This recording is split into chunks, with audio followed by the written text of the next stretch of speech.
Hello, everybody, and welcome to the very first episode of Lombardi Party.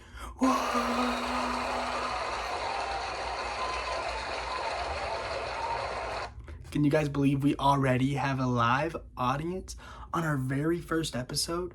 That was definitely not just a pre-recording from YouTube. It's much easier to just bring about 20 people into my one-bedroom apartment, and that's exactly what we did. Thank you all for joining us. I'm your host, Carsen Williams, a 21-year-old Appalachian State University student. But more importantly, I'm just a guy who loves football, and more specifically, I'm a guy who loves Packers football, and that's what this podcast is all about.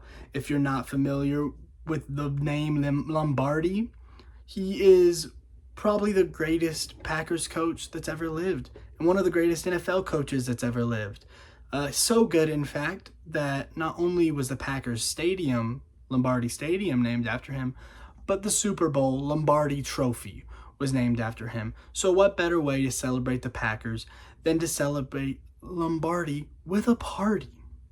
Now, I know everybody's probably coming in here wanting to hear how the Packers are going to be the best team in the league for the next 20 years.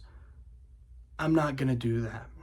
I'm going to try to stay as unbiased as a Packers fan with a Packers podcast can possibly be. I know it's not going to be easy, and I know it's not what a lot of people here wanted, but that's what we're going to try to do because I love football. I love the Packers more, but I love football, so I just want to talk about football. What better way to start off the first episode of Lombardi Party than to talk about our quarterback, our future, one of the best quarterbacks in the NFL, Jordan Love. Now, of course, there's been a lot of scrutiny over Jordan Love's huge new contract, 4 years, $220 million, tied with Trevor Lawrence for the highest paid quarterback in NFL history. And I understand some of the feedback. He only played super well for the second half of the year. First half of the year, he wasn't that great.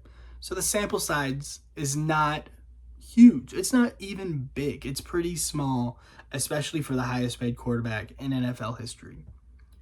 But this talk of the Packers ruining the QB market is utterly ridiculous. They didn't pay him the most ever. They tied the Jaguars and Trevor Lawrence. So why are the Packers getting all this hate? It was the Jaguars who ruined the market for QBs. Now everybody's having to outbid everybody else. Like, we had never seen a quarterback like Trevor Lawrence, who has done nothing to deserve this contract, get a contract like this. So now, of course, everybody's going to have to beat that because there are players better than Trevor Lawrence. Jordan Love is better than Trevor Lawrence. I'll get into that later in the episode.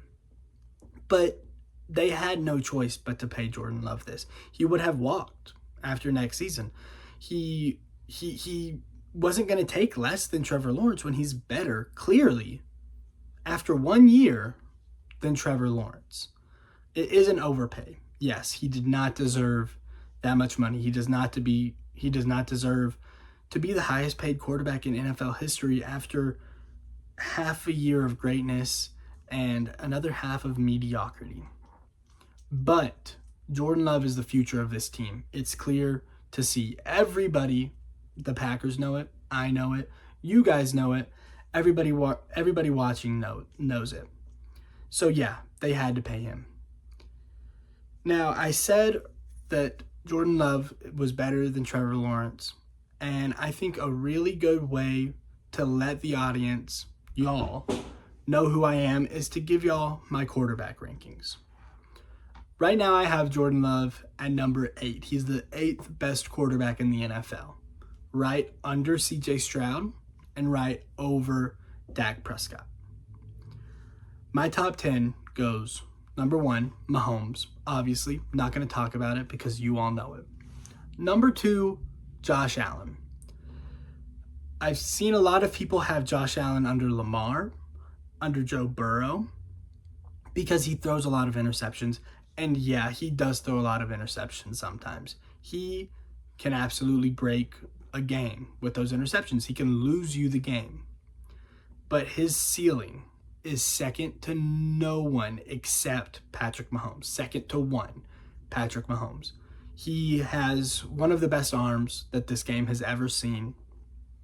He is one of the best dual threat running backs this game has ever seen. In fact, I believe he is number one in not only rushing yards, but in rushing touchdowns in the playoffs. So in the playoffs, he is effectively the best dual threat quarterback the NFL has ever seen. I'm not putting Lamar Jackson over him with his arm limitations. I'm not putting Joe Burrow over him with his health concerns and his limitations on the ground. Josh Allen, to me, is clearly the second best quarterback in the NFL. Number 3, I have Lamar Jackson. I think the uniqueness of his game makes him so impossible to stop. The play action with him is impossible to guard. The run option is impossible to guard with him because, you have to go after one of them, and he can do it in so many ways. His arm talent is underrated. He is a good passer. He's not like top tier. I don't even know if he's second tier, but he's a good passer, and he's the best runner as a quarterback this game has ever seen. It's bar none, not even really close. Some people argue Michael Vick. I just think you're living in the past. You look at what Lamar Jackson is doing, leading out top 5 offenses year after year after year with subpar weapons. Zay Flowers is cool. Mark Andrews is great, but he was injured last year. Lamar Jackson does things that nobody else on planet Earth can do. And for that, I have to have him at 3. Number 4, I put Joe Burrow. He fell from where I had him. I actually had him as number 2. He is probably the second most accurate quarterback in the league. And he's incredibly smart. He just doesn't make a lot of mistakes. And he can just fit balls in the tightest boxes. There is no person on earth who, if you give them the ball and say, go win this game and take care of the football, Joe Burrow is the guy. Joe Burrow will take care of the football, and he's probably going to get you a touchdown while he's at it. Joe Burrow is my 4th best quarterback in the NFL. Number 5, too many people are low on this guy, but Justin Herbert is a physical specimen. Insane what this guy can do. One of the best arms in football. He's huge. He can take hits. He doesn't go down all the time. He could run if he did. If he was I think he could be as good as Josh Allen. He just doesn't take the shots that he should. But he has all the physical tools he needs. The arms, the legs, the shoulders. When you're building a football player, a quarterback, he's the guy you build. Some people might build the Lamar Jacksons super fast, but I think that Justin Herbert is the person that you build when you're building an NFL quarterback. Just the physical tools. I think the problem with his game comes from the mentality. We also have to realize that he is covering up hole after hole after hole on this Chargers roster. They have not been good. Not once. They put the right tools around him, and he's still leading them to at least decent offense. Not a lot of other people can do that. So I have Josh Allen in my 5. At number 6, I have Matthew Stafford. He is the oldest guy up this high in this tier that I have them in. He just has one of the best arms that this game has ever seen. And the fearlessness that he has to stay in the pocket and deliver a ball milliseconds before he takes a ginormous hit, and then get up and do it again and rile his team up. He is a leader probably the best leader in the NFL, other than, I mean, I might have him above Mahomes as a leader too, you know? Like, this is the quarterback that you guys want leading your football team. The way that he delivers balls on time, the knowledge that he has of the game, the fact that he's doing this at his age and he hasn't regressed. Last season was the best season he's ever played. I have him at number 6 right now, and I struggle to find a reason to put him any lower. Now, I do think that he will finish next season lower in my rankings, and I'll get into my projections in just a second. Number 7, and I think this is the one that most of my audience, Packers fans, are going to have a problem with. I have CJ Stroud. CJ Stroud is a rookie coming off the greatest rookie season ever played. And he looks like a veteran. The way that he, just like Stafford, is able to sit in the pocket, read the defense, go through his progressions, and deliver a ball on time in a tight window, milliseconds. Once again, milliseconds before getting hit. Watch the Bucs game. Go back from last year and watch the Bucs game. The way that he put balls right where they needed to be just a second before he gets hit, that is a hard thing to do and a valuable thing to do. When you can take hits like that and put the ball where it needs to go, like, that's demoralizing to a defense. They're doing everything they can do, and you beat them by half a second. Like, that is hard to come back from. So yes, I have CJ Stroud at number 7, and I have Jordan Love at number 8. Jordan Love, obviously, is my favorite quarterback in the NFL. He is very accurate. He is a better dual threat quarterback on the ground than CJ Stroud is. And he has a great deep ball. The arm talent is there with Jordan Love. He just made some boneheaded throws last year, especially in the first half of that season. He just made throws that I'm like, what are you doing, dude? Like, you were under Aaron Rodgers. But I think the positive so clearly outweighs that negative. He's got a huge arm. He's very accurate. He's a great leader. The locker room loves him. He's a good dual threat running back. Like, I think he gave us 250 yards and a few touchdowns on the ground. Like, this is a great football player. Bordering elite. I'll say bordering elite. Very, very good. But he's our franchise. And I think we all recognize that. And being the franchise quarterback of the Green Bay Packers, comes with a responsibility that you won't find on other teams. And that's why it may sound like I'm a little bit critical of Jordan Love, and maybe I am. But you're the franchise quarterback of the Green Bay Packers. So I'm going to hold you to a higher standard than I am a CJ Stroud, quarterback of the Houston Texans. Like, I'm going to hold you to a higher standard than Justin Herbert, franchise quarterback of the Chargers. I'm going to hold you higher than that because you are on a better team than that. So you have to be better than that. Number 9, I have Dak Prescott. And I know that that's going to upset Cowboys fans. I know it's going to upset one Michael Davis of Boom Broadcasting, Out of Pocket with Michael Davis. Go check it out. Dak is one of the league's best pocket passers. He is not a dual threat running back like he used to be. He used to be much better on the ground. My biggest issue with him is I just know what we're going to get in the playoffs, and it's not going to be good. It's not going to be what the Cowboys need. They're going to have to move on from him eventually. I said it on Out of Pocket, I think the last time I was on there.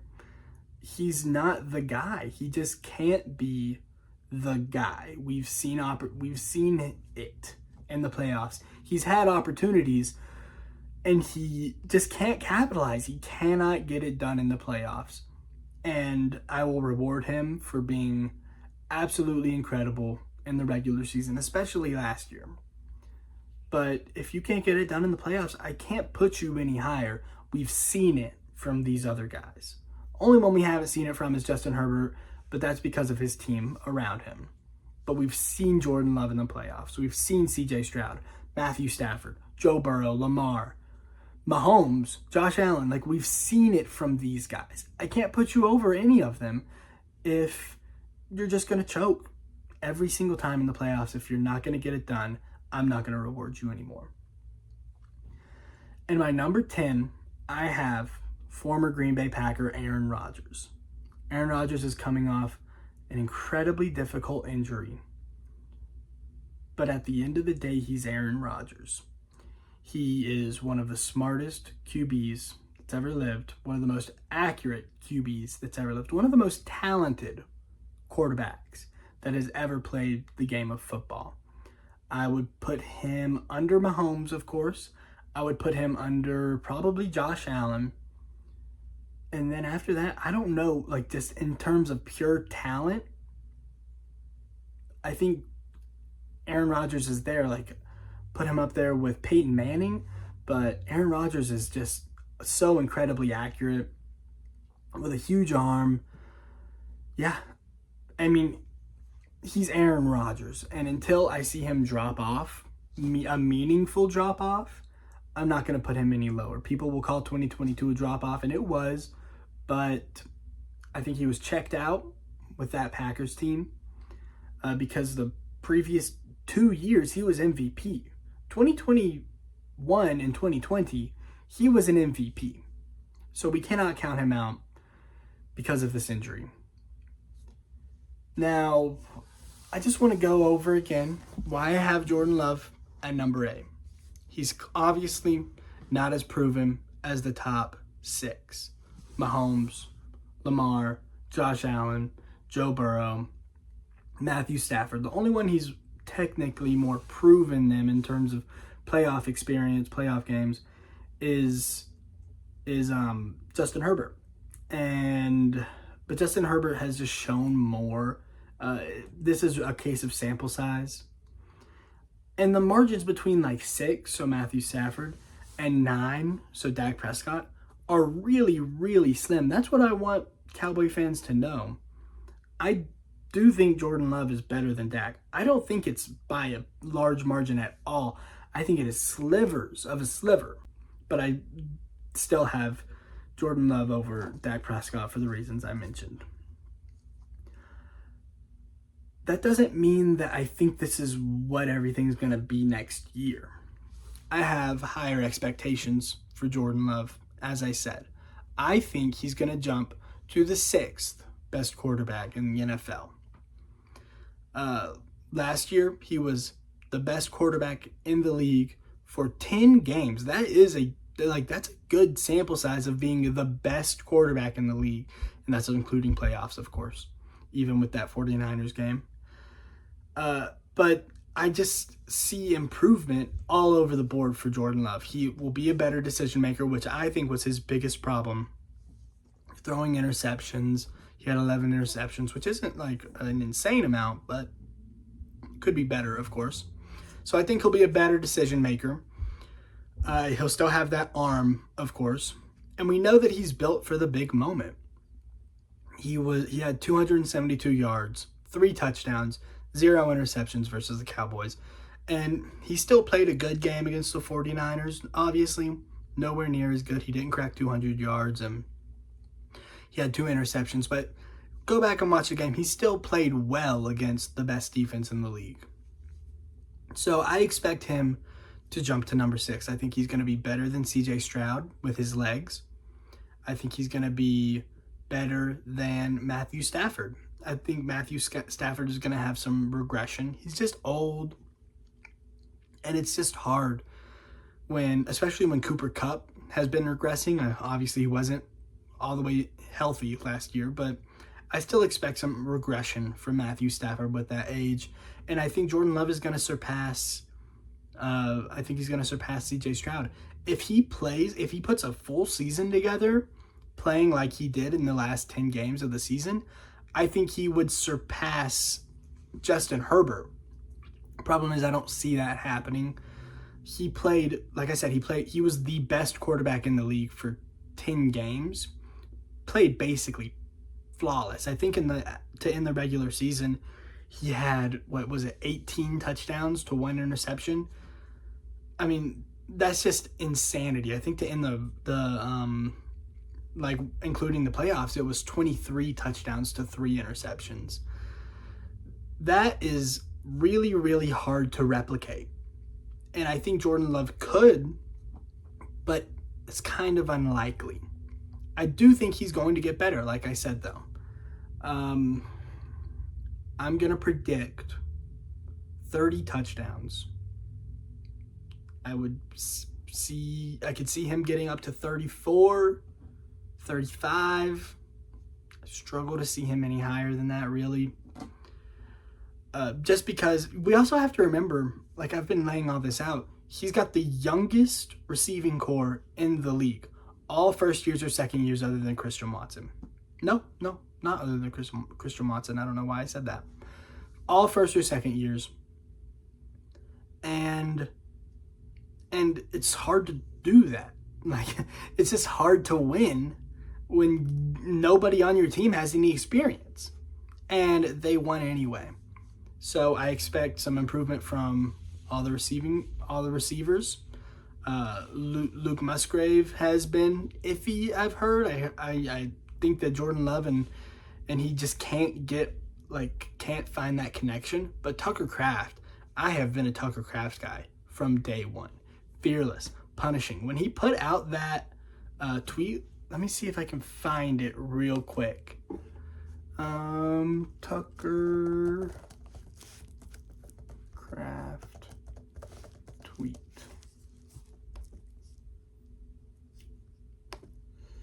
Here it is.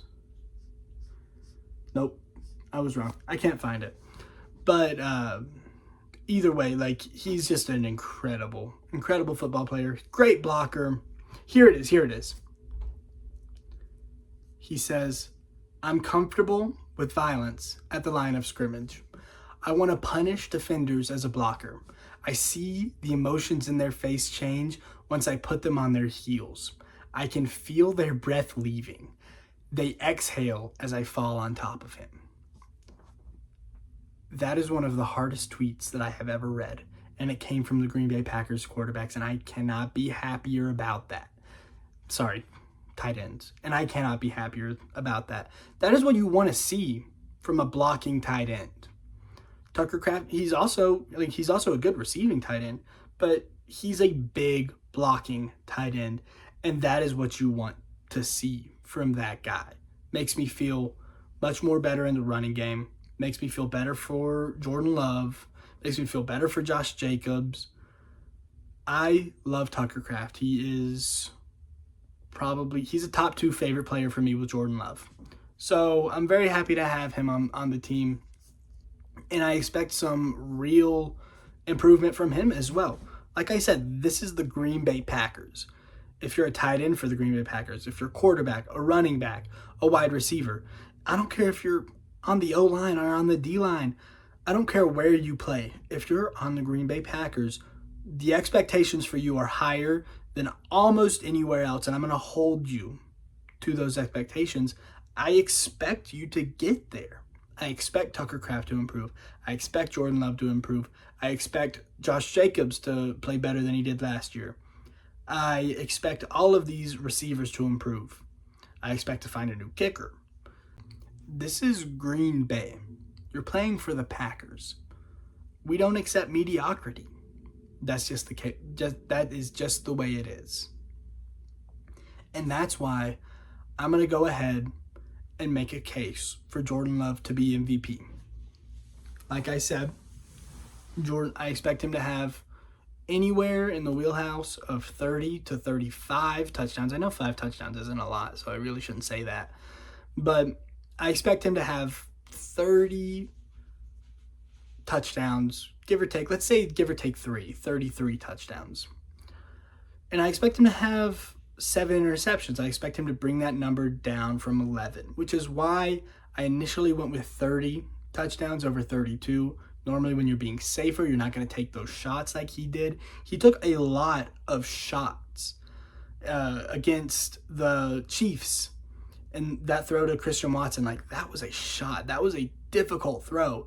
And Jordan Love, I should have said this, Jordan Love in the red zone is one of the best red zone threats in the NFL. He can fit balls into boxes like this. It's incredible the stuff he can do. That throw against the Vikings where he put it right over the secondary's head. The throw, like I said, against the Chiefs. I think he had the throw against the Cowboys where he is here and Romeo Doubs is here and he sidearms it through to him. He is one of the best red zone threats in the NFL, but I expect him to cut down on the shots he takes as a second year. I think he's going to be a better decision maker. I hope he doesn't cut it out completely. You know, like, I want him to take some shots. I am more comfortable with him being a gunslinger than him trying to be an Aaron Rodgers. I would rather him be a Brett Favre right now. Let me take that back, actually. I would rather him get a few more interceptions than not get as many touchdowns. I think that just puts the ceiling higher on Jordan Love. I would rather have a high ceiling than a low floor. And I think, like, 33 touchdowns to 7 interceptions. If he can do that, that's an MVP right there. I already thought in the second half of the season he had an MVP case. I wasn't going to make it because of the first half of the season. But 18 touchdowns to 1 interception, 23 touchdowns to 3 interceptions. Like, that's not a small sample size, you know? That is over 10 games. 23 touchdowns and 3 interceptions. That's MVP numbers right there. If he plays at that level over the entire season, he will be the MVP. Like I said, I don't expect him to play at that level for the entire season. But that's my show. And we'll get into some division previews later in the upcoming months before the season starts. But I want to thank you all for joining me for the first ever show of Lombardi Party. And hopefully I will see you next week.